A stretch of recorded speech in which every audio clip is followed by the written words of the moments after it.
안녕하세요. 궁금한 점을 시원하게 한방 해결해 드리는 알쏭달쏭 보건강교실입니다.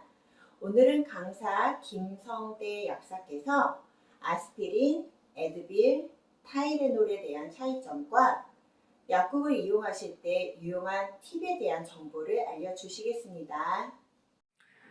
안녕하십니까 여러분. 중앙약국에서 매니저로 근무하고 있는 김성대 약사입니다. 지난번에 올려드렸던 강좌를 보시고 여러모로 도움이 많이 되었다는 격려의 말씀을 해주셔서 참 기뻤습니다. 또한 이렇게 또 한 차례 더 여러분과 인사드릴 수 있게 되어서 영광으로 생각하고 있습니다. 오늘은 지난 시간에 이어서 약 복용과 관련된 이야기, 그리고 약국 이용과 관련된 주제, 이렇게 몇 가지 주제로 여러분께 도움을 드리고자 합니다. 첫 번째 주제입니다. 50대가 넘어가면 건강을 위해서 아스피린을 먹으라고 하던데 어떻게 복용하는 것이 좋습니까? 라는 질문입니다. 아스피린은 많이들 아시겠지만 바이엘이라는 제약회사에서 붙인 상품명이고요. 그 성분명은 아세틸살리실산입니다. 그래서 약자로 ASA, 아사라고도 많이 불립니다. 아스피린은 인류가 개발한 가장 오래된 화학적 의약품 중 하나로서 원래는 해열, 소염, 진통제 목적으로 오랫동안 사용되어 왔습니다. 현재도 약국에 가보시면 325ml 아니면 500ml짜리 제형으로 쉽게 구하실 수 있지요. 이 아스피린이 오랜 시간 동안 사용 경험을 거치면서 해열, 소염, 진통제 등 이외의 작용을 발견하게 됩니다. 사실은 이 작용은 의도하지 않았던 부작용으로서 혈소판의 작용에 영향을 줘서 소위 피를 묽게 한다라는 것을 확인한 것이죠. 그에 따라서 하루 한 번 저용량, 여기 캐나다에서는 81ml 얘기하고요.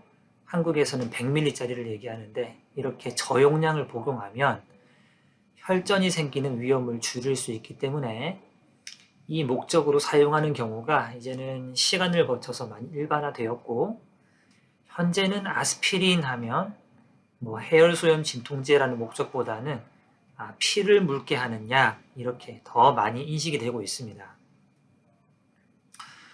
다만 최근에 다양한 연구 결과를 종합한 가이드라인에 따르면 이러한 혈전 예방 효과를 위한 복용이 모든 분에게 권장되지는 않는 것 같습니다. 바로 아스피린이 가지는 위장관 부작용 문제 때문인데요. 비록 이게 저용량으로 드시는 거기는 하지만 장기간 복용하거나 혹은 위장관이 예민하신 분들에게는 속쓰림이나 위출혈 같은 부작용이 좀 나타날 수가 있습니다. 이런 상황을 고려해서 여러 가지 업데이트가 계속 되고 있는데요. 지금 현재 캐나다 학계에 발표된 가이드라인을 아주 간단하게 정리하자면 두 가지로 말씀드릴 수 있겠습니다. 첫 번째, 심근경색이나 뇌졸중 경험이 없었던 분들이 심혈관계 질환을 예방하기 위한 목적으로 아스피린을 매일 복용하는 것은 권장하지 않습니다. 두 번째, 심혈관계에 대한 진단 검사를 통해서 본인이 고위험군으로 분류된 경우 의사의 지시나 처방에 따라서 매일 복용이 권장될 수 있습니다. 따라서 아스피린이 현재 환자분 본인 판단으로 직접 구입할 수 있는 일반 약품으로 분류되어 있기는 하지만 가급적 의사나 약사의 조언 하에서 복용하시기를 권해드립니다. 자, 그러면 이 가이드라인에 따라서 의사가 추천을 하거나 지시를 해서 아스피린을 복용하시게 된다. 그 경우에는 이제 앞에서 말씀드린 그 위장관 부작용이라는 것들, 이것을 어떻게 줄여야 될지 그 방법이 좀 궁금하시겠지요? 몇 가지 간단한 아이디어를 좀 말씀드리려고 합니다. 자, 우선 아스피린은 빈속에 드시는 것보다는 음식과 함께 드시는 것을 권장합니다. 당연히 위장관 부작용 때문이죠. 이 약이 직접적으로 위장에 자극을 주지 않도록 하는 방법인데요. 참고로 애초에 아스피린이 그런 부작용이 있기 때문에 현재 판매 중인 아스피린 81ml, 이 약에는 장용 코팅이라는 코팅이 되어 있습니다. 이 코팅은 위산이 많은 위에서는 녹지 않고 중성 환경인 장에서 녹도록 되어 있기 때문에 위의 부담을 줄여주는 효과가 있지요. 자, 여기서 중요한 한 가지 포인트 말씀드리겠습니다. 아스피린을 매일 드시다가 속이 쓰리다고 위장약을 드시는 경우가 적지 않은데요. 그런데 만약 아스피린의 코팅이 위산이 많을 때 녹지 않는다고 말씀드렸지요. 만약 위장약이 위산을 많이 줄이는 작용을 한다면 어떻게 될까요? 그러면 위장 속의 환경이 산이 많지 않은 환경이 되어서 말하자면 중성에 가까운 환경이 되기 때문에 코팅이 장이 아니라 위에서 녹게 되겠죠. 따라서 아스피린을 복용하면서 속쓰림을 예방하기 위해서 위산을 줄이는 위장약을 만약에 함께 드신다면 혹은 뭐 처방약으로 이런 약이 있어요. 하루 종일 위산을 줄이는 작용을 해서 뭐 역류성 식도염이나 위염, 위궤양 줄이는 그런 위산억제제가 있거든요. 이런 위산억제제를 정기적으로 복용하고 계시다면 이로 인해서 오히려 속에 더 부담을 줄 수 있다는 것입니다. 그래서 본인이 아스피린을 드시면서 특별한 느낌이 없으시다면 위장장애가 있다 얘기를 듣고 그거 예방하기 위해서 위장약 나 먹어야 되겠다. 그렇게 정기적으로 위장약을 복용하시는 것은 그렇게 바람직하지 않습니다. 만약에 아스피린 81ml를 본인이 일정 기간 복용하시다가 속쓰림이나 위장에 불편한 느낌이 나신다면 그때는 한 며칠 정도 중단을 하시면서 위장이 원래 상태로 회복할 수 있도록 바로 그때 위산억제제나 위벽보호제 같은 위장약을 필요한 대로 좀 며칠 써보시면서 속쓰림이 사라지는지 어쩐지 살펴보시고 그렇게 해서 며칠 후에 증상이 사라졌고 다시 아스피린 81ml를 시작했을 때 전에 겪었던 비슷한 그 속쓰림의 문제가 발생한다면 이것은 이제 아스피린 때문에 생기는 부작용이 맞다. 우리가 얘기를 할 수가 있지요. 그러면 이제 의사와 약사를 통해서 확인을 받고 중단하시는 편이 좋겠습니다. 자, 본인이 이러한 부작용을 아스피린을 통해서 확인을 하셨다면 그 다음 단계는 제가 의사나 약사랑 상담을 해야 된다 그랬죠. 심혈관계 고위험군으로서 아스피린 같은 약들이 혈전 예방을 위해서 필요하다. 그런 경우는 현재 아스피린 이외에도 위장관 부작용을 일으키지 않고 많이 쓰이는 처방약들이 있거든요. 여러 가지 처방약들이 나와 있습니다. 그러니까 의사의 처방에 따라서 필요시에는 그런 종류의 약으로 변경해서 관리를 받는 게 옳은 방향입니다. 자, 아스피린 정리해 보겠습니다. 첫 번째, 아스피린 81ml를 혈전 예방 목적으로 드시는 것은 본인 판단보다는 의사의 판단이나 지시에 따라서 하시고, 두 번째, 위장관 부작용이 의심되면 잠깐 중단하고 위장약으로 치료를 해보시고, 세 번째, 이 복용을 지시한 의사와의 상담을 통해서 필요한 경우 위장관 부작용이 없는 다른 종류의 혈전 예방약으로 바꾸시는 것. 그렇게 하셔야 됩니다. 약국에서 쉽게 구입할 수는 있지만 본인의 판단보다는 아스피린 복용에 있어서는 의사와 약사의 지시를 따르시라. 그렇게 다시 한번 권해드리겠습니다. 자, 다음 질문입니다. 그러면 아스피린, 에드빌, 타이레놀 얘네들은 차이가 뭐가 있습니까? 라는 질문이에요. 아스피린 얘기를 계속 드려서 말인데 그러면 이제 아스피린이 타이레놀, 에드빌 이런 약들이랑 뭐가 다른가 하고 물어보시는 분들이 많이 있어요. 어떤 분들은 이 약들을 그냥 뭉뚱그려서 소염제, 어떤 분들은 진통제, 아니면 해열제 그냥 이렇게 한 측면만 가지고 얘기를 하시는 분들이 많은데 각각 조금씩 다르기 때문에 제가 설명을 좀 드리겠습니다. 아스피린은 앞에서 좀 말씀을 드렸지만 이쪽 계열에서 할아버지 뻘되는 가장 오래된 약물이고요. 말씀드렸던 위장관 부작용뿐만 아니라 어린이들에게 드물게 나타나는 급성 부작용이 있어요. 그래서 해열소염 진통 목적으로는 아스피린을 거의 쓰지 않고 있다. 이렇게 알고 계시면 되겠고요. 그 이외에 다른 종류의 약은 편의상 우리가 타이레놀 그리고 타이레놀이 아닌 약 이렇게 두 종류로 한번 나눠봅시다. 먼저 타이레놀이 아닌 약들을 말씀드릴 텐데요. 이 아스피린의 친척벌되는 그룹이라고 보시면 되겠습니다. 가장 잘 알려진 약이 우리 한국에서는 부르펜이라고 알려져 있는데 캐나다에서는 에드빌이라 그러죠. 이부프로펜이라는 성분입니다. 그리고 나프록센이라는 약도 있어요. 나프록센. 캐나다에서 상품명은 얼리브라는 브랜드로 잘 알려져 있습니다. 그 외에도 이쪽 계열의 약들은 몇 가지 성분이 의사의 처방으로 사용할 수 있도록 나와 있어요. 자, 이 그룹의 약들은 해열, 소염, 진통 세 가지 작용을 모두 합니다. 그래서 여러 가지 목적으로 사용할 수 있어요. 가벼운 염증이 있다거나 열이 난다거나 어딘가에 통증이 있다거나 할 때 드시면 됩니다. 아스피린이 친척벌된다고 말씀드렸는데 그래서 해열, 소염, 진통작용이 다 있는 반면에 또 부작용도 비슷하게 속쓰림이 대표적이에요. 이 약들은 위벽을 유지하는 효소에 영향을 주기 때문인데요. 따라서 여튼 가급적 음식과 함께 드시도록 권장을 하고요. 그리고 술과 함께 드시는 경우에는 속쓰림이 더욱 심해질 수 있고 혹은 위출혈이 발생할 수도 있기 때문에 술은 꼭 피하셔야 합니다. 또한 이 약들은 콩팥을 통해서 대사되기 때문에 콩팥 기능이 좋지 않으신 분들의 경우는 몸이 붓는 등의 부작용이 또 나타날 수가 있습니다.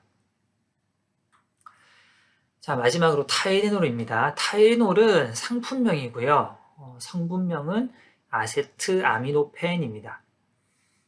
최근 코비드 백신 접종과 관련해서 한국에서 타이레놀을 준비하라 라고 정부에서 메시지가 한번 나간 적이 있죠.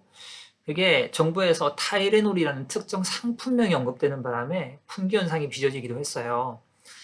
늘 말씀드립니다만 중요한 것은 성분 함량입니다. 좀 귀찮더라도 본인이 조금만 관심을 갖고 드시는 의약품의 성분 함량에 대해서 기억하신다면 이런 불필요한 혼돈이나 사회적 비용을 줄일 수 있겠습니다. 이건 여담으로 말씀드렸고요. 자, 타이레놀은 앞에서 말씀드린 아스피린이나 에드빌 같은 친구하고는 작용하는 방식이 좀 달라서 소염작용은 없습니다. 대신에 해열, 진통작용만 있어요. 따라서 열이 날 때 그리고 혹은 몸 어딘가에 통증이 있을 때 타이레놀은 유용하게 쓸 수 있습니다. 제일 큰 장점 중 하나는 속에 부담을 주지 않는다는 거예요. 그래서 빈속에 드셔도 타이레놀은 위장에 큰 불편을 주지 않습니다. 큰 장점이에요. 다만 한 가지 좀 주의하셔야 될 점은 아까 에드빌도 술에 대해서 말씀을 드렸지만 절대로 술과 함께 드시거나 혹은 술 드신 다음에 머리가 아파서 그 두통을 줄이기 위해서 타이레놀을 드신다. 이거는 상당히 좀 위험할 수 있습니다. 왜냐하면 타이레놀은 다른 약들과는 다르게 간을 통해서 대사가 이루어지는데요. 원래 하나를 드시든 두 알을 드시든 소량의 독성 물질이 생겨납니다. 그 정상적인 경우라면 몸속에 있는 글루타타이온이라는 물질이 있거든요. 이 물질이 독성 물질을 분해하기 때문에 이 소량의 독성 물질은 사실 큰 문제가 되지 않는데 술을 마셨을 때는 이 글루타타이온이 부족해져요. 그래서 이 독성 물질을 분해할 수 있는 역량이 떨어지는 거거든요. 그래서 미처 분해되지 못한 독성 물질이 간에 나쁜 영향을 주게 되는 겁니다. 또한 술을 안 드셨던 정상적인 상황이라 할지라도 항상 약국에서는 타이레놀 하루 6알 이상 아니면 하루 8알 이상 드시지 마세요. 그 얘기를 꼭 하는데요. 일반적인 데이터로는 타이레놀을 하루 4,000ml 이상, 그러니까 500ml짜리 알약으로 하루 8알 이상을 드시게 되면 마찬가지로 이 독성 물질의 양이 몸에서 일반적으로 분해할 수 있는 한도를 넘어서게 되기 때문에 간에 부담을 줍니다. 따라서 정해진 용량 이상은 드시지 않도록 한 번 먹을 때 1000ml, 한 번 먹을 때 2알 이상은 드시지 마시고 그리고 하루 4000ml, 하루에 최대 8알 이상은 드시지 않도록 간에 무리가 가지 않도록 주의하셔야 된다는 거 꼭 기억하시기 바랍니다. 그리고 이 전체적으로 한 가지 유념하셔야 될 점은 에드빌이든 타이레놀이든 길게 드시는 분들이 있어요. 관절염 같은 만성 통증을 관리하거나 혹은 만성적으로 두통이 있으신 분들, 나 이거 먹어야 두통이 없어져 하면서 매일매일 드시는 분들이 있는데, 예를 들어서 한 달 중에 절반 이상 복용하는 경우는 이러한 약들에 의해서 오히려 두통이 유발되는 경우가 있습니다. 그러니까 일반 약품이라서 본인이 쉽게 구할 수 있기 때문에 대병으로 사셔가지고 본인이 필요한 대로 드시는 거 뭐 크게 문제는 없습니다. 워낙에 일반 약품이기 때문에. 하지만 장기간 드셔야 되는 상황이라면 본인이 직접 판단하시기보다는 의사나 약사의 조언을 따라서 사용하시고, 필요하다면 예를 들어서 만성 두통이다. 그러면 만성 두통에 쓸 수 있는 다른 약들이 있거든요. 그런 약들로 바꾸든지, 혹은 관절염이 만성으로 됐을 때 선생님이 타이레놀을 복용하라고 추천한 게 아닌데 본인 임의로 타이레놀을 계속 장기적으로 복용하는 경우, 이런 경우는 또 선생님을 통해서 사실 한번 걸러서 필요하다면 더 효과적인 다른 종류의 치료법으로 전환하는 것, 이것도 본인이 꼭 생각해야 될 것 같습니다. 네, 그리고 마지막 주제입니다. 약에 대한 이야기를 했으니까 이제는 약국을 어떻게 이용해야 되는지 한 가지 좀 알려드릴게요. 자, 내가 먹는 약에 대해 좀 더 자세하게 관리를 받고 싶은데 어떻게 하면 좋겠습니까? 라고 질문들이 있습니다. 제가 캐나다에 이민을 온 이유가 여러 가지가 있는데 그 중에 가장 큰 것이 약사로서 좀 더 보람되게 일할 수 있을 것이라 하는 희망이었습니다. 실제로 수년간 이 약국에서 일하면서 그런 희망은 확신이 되었고요. 물론 한국도 의학기술이나 보건의료 수준이 세계적으로 발달되어 있기는 하지만 약사가 사회에 기여할 수 있는 역할과 직업의 전문성을 발휘할 수 있는 측면에 있어서는 캐나다가 전반적으로 그 수준이 더 높기 때문에 이를 배워서 저는 좀 더 좋은 약사가 되고자 했던 마음이 있었고, 지금은 매우 만족하면서 일하고 있습니다. 그러면 이렇게 높은 수준의 서비스를 제공하는 캐나다 약사를 통해서 여러분들이 받으실 수 있는 혜택은 구체적으로 어떤 것들이 있을까요? 일반적인 조제 행위를 차치하고 한국과 비교했을 때 좀 특징적인 것들 몇 가지 알려드리겠습니다. 자, 우선 모두들 잘 알고 계시는 거지만 캐나다에서는 약국에서 여러 종류의 백신을 맞으실 수 있어요. 매년 맞으시는 독감 백신뿐만 아니라 코로나 백신 접종도 현재 많은 약국에서 실시하고 있지요. 또한 몇 년 전부터는 여행과 관련된 여러 종류의 예방 백신도 의사의 처방전을 갖고 약국에 오시거나 닥터 오피스에서 그 처방전이 팩스로 약국에 보내지면 약국에서 접종 가능하도록 그렇게 제도가 변경이 되었습니다. 다만 요새 시니어들 중심으로 6개월에 한 번씩 맞으시는 골다공증 주사 있죠. 프롤리아라는 주사. 이런 종류는 예방 백신이 아니고 치료용 주사이기 때문에 이런 것들은 약국에서 접종을 할 수가 없습니다.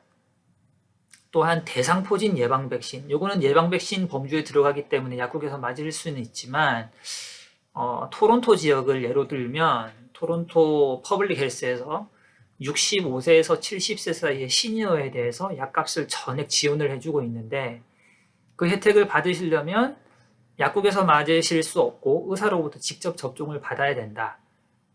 이건 좀 기억하시면 좋겠습니다. 상황에 따라 조금 다른 부분이 있으니까 참고로 하셨으면 좋겠습니다. 다음은 금연 프로그램인데요. 금연을 희망하시는 분들이 약물 치료와 함께 전문적인 관리를 받기 원하신다. 이 경우에 의사를 통해서 하시는 것 좋습니다. 가능하고요. 보통은 그렇게 하지만 또 이게 좀 확대돼서 약국에서 약사를 통해서 비슷한 서비스를 받으실 수 있습니다. 이것도 정부에서 지원을 해서 운영되는 프로그램이고요. 그래서 약사 상담을 통해서 두 종류의 처방약품 혹은 일반 약품이 추천돼서 사용을 하시게 될 거고요. 또한 3개월에 걸쳐서 금연 계획이 성공적으로 진행되고 있는지 정기적으로 약사로부터 연락을 받으시게 됩니다. 그래서 상담 비용은 다 정부에서 지원해 주기 때문에 무료지만 약값은 본인 갖고 계신 보험 여부에 따라서 부담하셔야 되는 거 기억하시면 되겠습니다. 그리고 자, 한국에서 처방약 조제를 받으실 때 기억하시는지 모르겠어요. 처방전 한 장에 여러 가지 약들이 적혀 있고 그 약들에 따라서 아침, 점심, 저녁 그렇게 하얀 그 포장지에 포장이 돼서 그렇게 뜯어서 하나씩 드실 수 있도록 그렇게 지금 나오는데요. 한국에서는 지금도. 반면 캐나다는 오시면 제일 처음 이제 당황하시는 게 약 종류별로 병에 각각 담아서 조제하기 때문에 그걸 본인이 직접 챙겨 드셔야 되는 좀 그런 불편함이 있습니다. 그게 한두 가지면 뭐 본인이 웬만한 것들은 챙겨 드실 수 있고 하지만 여러 가지 약들을 정기적으로 드시고 또 복용법이 조금 복잡하거나 그런 분들은 본인들이 집에서 그 일주일치 뭐 2주일치 그렇게 열었다 닫았다 하는 그런 그 플라스틱 패키지를 본인이 직접 준비해서 그런 아침, 점심, 저녁 이렇게 다시 소분해서 일회 분량으로 만들어 드시는 분들 많습니다. 이제 그것 때문에 좀 많이 불편하시다는 분들도 많고 또 이런 과정들 속에서 약 잘 챙겨 드시지 못하고 힘들어 하시는 분들 많은데 이런 수고를 덜기 위해서 약국에서는 컴플라이언스 패키징이라는 서비스를 제공을 합니다. 그래서 여러 가지 이유로 약을 잘 챙겨 드시기 어려운 분들을 돕기 위해서 약병에 담는 것 아니고 날짜와 시간이 표기된 특별한 포장에 담아서 아침, 점심, 저녁 본인 원하시는 대로 맞춰서 일회 분량으로 드실 수 있게 그렇게 해드립니다. 자, 이거는 포장하는 비용은 별도로 받지 않습니다. 하지만 이 포장하는 서비스 취지가 환자분께서 약을 좀 더 잘 챙겨 드시도록 돕는 데 있기 때문에 그리고 약국에서도 좀 더 자주 연락을 드려서 잘 챙겨 드시나 확인을 해야 되는 부분도 있고 하기 때문에 정부에서는 한 번에 준비하는 양을 3개월 이 패키지를 하는 경우 한 번에 3개월 주거나 그렇게 하는 것은 원래 프로토콜에 맞지가 않고요. 그래서 보통 일주일에 한 번, 아니면 2주일에 한 번, 혹은 한 번에 좀 더 받고 싶으신 분들은 뭐 맥시멈 4주에 한 번, 이렇게 짧은 기간 동안 조정을 해서 짧은 기간으로 그렇게 해서 준비를 해드리는 것, 그렇게 기억을 하시고 뭐 사정이 영 여의치 않으면 약국에서 뭐 어떻게 해드릴 수 있는 부분이 있을지는 모르겠지만 좀 더 자주 약이 나간다라는 것, 이런 서비스를 받는 반면에 그렇게 조정을 해야 된다는 사실은 좀 기억하시고 여튼 이런 혜택이 필요하시면 약국에 문의를 하시면 친절하게 안내를 받으실 수 있을 것 같습니다. 자, 그리고 마지막으로 말씀드릴 서비스는 약 상담 프로그램이에요. 이건 온타리오주에서는 매드책이라는 프로그램을 운영을 하고 있는데요. 오늘 제가 가장 강조하고 싶은 서비스입니다. 본인이 만성 질환으로 인해서 3가지 이상의 의약품을 정기적으로 복용하고 계신다. 이런 분들은 약 복용과 관련해서 1년에 한 번씩 정부에서 상담 비용을 지원해 주면서 약사로부터 자세하게 설명을 받으라. 이렇게 프로그램이 운영이 되고 있습니다. 그래서 본인이 드시는 건강식품에 대한 의문이나 아니면 다른 의사들로부터 받는 약들과 상호작용이 있는지 없는지, 그리고 어떤 약들은 부작용이 있다고 들었는데 이거 괜찮은지, 뭐 여러 가지 궁금하신 점이 있잖아요. 평소에 약을 드시면서. 그런 것들에 대해서 별도의 시간을 내서 편안하게 물어볼 수 있는 좋은 기회입니다.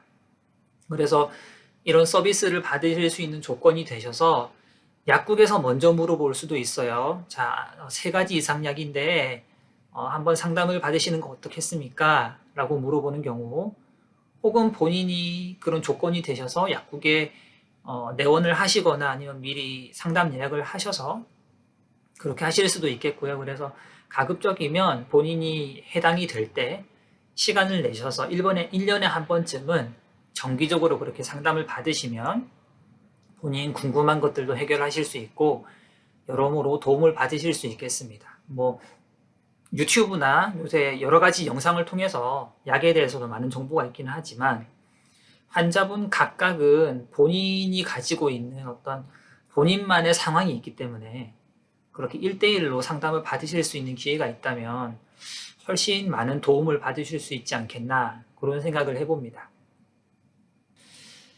네, 오늘 준비한 내용은 여기까지입니다. 지금까지 긴 시간 시청해 주셔서 감사드리고요. 언제나 몸도 마음도 건강하시길 기원하겠습니다. 감사합니다. 어떠셨나요? 궁금증은 해결되셨나요? 다음 시간에도 좋은 프로그램으로 찾아뵙겠습니다. 감사합니다.